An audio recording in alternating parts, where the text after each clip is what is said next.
तो साथियों, स्वागत है आपका हमारे YouTube चैनल पर। आज का यह वीडियो बेहद खास है क्योंकि आज मैं एक ऐसी गलतफहमी को दूर करना चाहता हूं जो प्रधानमंत्री आवास योजना के हर लाभार्थी के मन में बैठी हुई है और जिसकी वजह से बहुत सारे लोग इस योजना का पूरा फायदा नहीं ले पा रहे हैं। अगर आप भी इस योजना के लाभार्थी हैं या इस योजना का लाभ लेना चाहते हैं तो इस वीडियो को आखिर तक जरूर देखिएगा क्योंकि यह वीडियो आपके लिए बेहद महत्वपूर्ण साबित होने वाला है। दरअसल बहुत से लोग प्रधानमंत्री आवास योजना के तहत अब तक लाभ नहीं ले पाए हैं। वे लगातार इंतजार कर रहे हैं कि आखिर कब मिलेगा पहला पेमेंट, दूसरा पेमेंट, तीसरा या चौथा पेमेंट। लेकिन दोस्तों, सच यह है कि इस देरी के पीछे सबसे बड़ा कारण खुद आप ही हैं। अगर आप जानना चाहते हैं कि आपके ही गांव या मोहल्ले में किसी और को पेमेंट मिल गया और आपको क्यों नहीं मिला, तो इसकी वजह क्या है, यह जानना आपके लिए बहुत जरूरी है। क्योंकि बहुत सारे लोग छोटी छोटी ऐसी गलतियां कर देते हैं जिनकी वजह से उनका नाम लिस्ट में नहीं आता या उनका सत्यापन अधूरा रह जाता है और फिर वही लोग बार बार सवाल पूछते रहते हैं कि भैया मेरा पेमेंट कब आएगा। दोस्तों, हर किसी को रिप्लाई देना संभव नहीं होता, इसीलिए मैंने सोचा कि इस पर एक डिटेल वीडियो बनाया जाए ताकि आप सभी को पूरी जानकारी मिल सके और आप बिना किसी भ्रम के इस योजना का पूरा लाभ ले सकें। सबसे पहली बात यह है कि प्रधानमंत्री जी ने साल 2025 तक 3 करोड़ नए आवास बनाने का लक्ष्य रखा है और इसका पहला आवंटन सत्र 2024 से 25 के लिए पहले ही हो चुका है। अब दूसरा आवंटन 2025 में होना है, यानी जिन लोगों को पहले नहीं मिला था अब उन्हें मौका मिलेगा। लेकिन क्या आपको मिलेगा या नहीं, यह इस पर निर्भर करता है कि कहीं आपसे कोई गलती तो नहीं हो रही है। यही सबसे जरूरी बात है समझना, क्योंकि अगर आपने कोई गलती की है तो आपका नाम लिस्ट में नहीं आएगा और न ही आपको पेमेंट मिलेगा।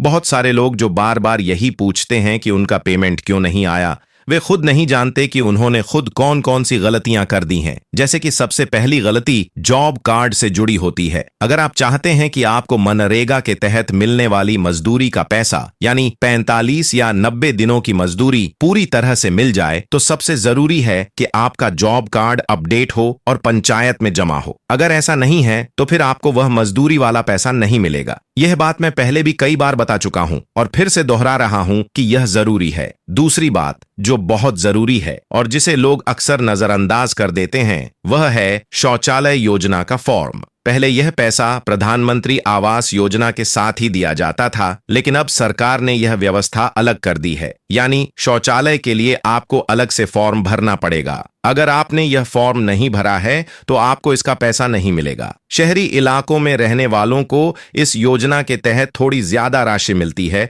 जबकि ग्रामीण इलाकों में रहने वालों को थोड़ा कम। यह सरकार का नियम है और इसे समझना जरूरी है। तीसरी और सबसे अहम बात जो लोग बार बार पूछते हैं वह है जियो टैगिंग। अगर आपने जियो टैगिंग नहीं कराई है या आपने आवास का निर्माण गलत जगह पर किया है, जैसे कि पंचायत क्षेत्र से बाहर या फिर नक्शे के हिसाब से नहीं, तो आपका पेमेंट रुक सकता है। कई बार रोजगार सेवक या ग्राम सेवक इस मौके का फायदा उठाकर आपसे पैसे की मांग करते हैं, कभी सीधे तो कभी बिचौलियों के जरिए। लेकिन याद रखिए, जब तक आप खुद नियमों के मुताबिक निर्माण नहीं करेंगे और जियो टैगिंग सही तरीके से नहीं कराएंगे, तब तक आप किसी और को दोषी नहीं ठहरा सकते। अगर आपने सब कुछ नियम के अनुसार कर लिया है फिर भी आपका पेमेंट नहीं मिल रहा है तो ही आप शिकायत कर सकते हैं। लेकिन अगर खुद आपकी तरफ से कमी रह गई है तो फिर सिस्टम पर आरोप लगाना बेकार है। साथियों, यह भी ध्यान देने वाली बात है कि शहरी और ग्रामीण क्षेत्र के लोगों को जो पेमेंट मिलता है उसमें फर्क होता है। शहर वालों को थोड़ी ज्यादा राशि मिलती है जबकि गांव वालों को कम। यह भी सरकार का नियम है और आपको इसे मानना ही पड़ेगा। इसके अलावा बहुत से लोग यह शिकायत भी करते हैं कि पैसे लेने के लिए रिश्वत देनी पड़ती है। तो देखिए, अगर आपने सब कुछ सही किया है और फिर भी आपसे कोई रिश्वत मांगता है तो आप उसके खिलाफ शिकायत जरूर कर सकते हैं। लेकिन अगर खुद आपकी फाइल ही अधूरी है तो फिर कोई अधिकारी क्यों आपकी फाइल आगे बढ़ाएगा। इसलिए सबसे पहले खुद की गलती को पहचानिए, अपने कागजात पूरे कीजिए और फिर ऑफिस जाइए। यह भी देखा गया है कि बहुत सारे लोग आवास किसी और जगह पर बना देते हैं और फिर शिकायत करते हैं कि पेमेंट क्यों नहीं आया। दोस्तों, सरकार की हर योजना का एक नियम होता है और उस नियम को मानना जरूरी होता है। अगर आप चाहते हैं कि आपको इस योजना का पूरा पैसा मिले तो आपको हर शर्त को पूरा करना ही पड़ेगा। जैसे कि शौचालय योजना के लिए अलग से आवेदन करना होगा, और अगर आप मनरेगा के तहत मजदूरी का पैसा चाहते हैं तो जॉब कार्ड अपडेट होना जरूरी है। हर चीज का नियम है, सिस्टम है,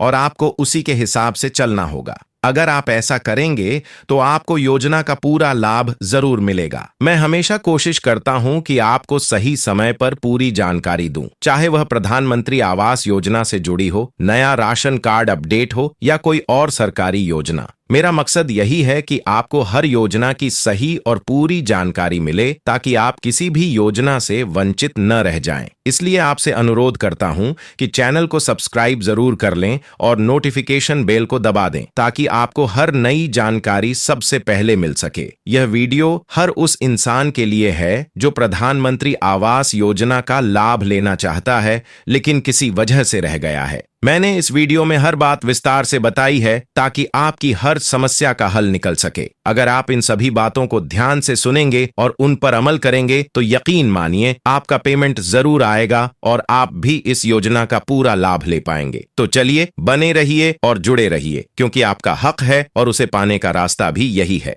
धन्यवाद।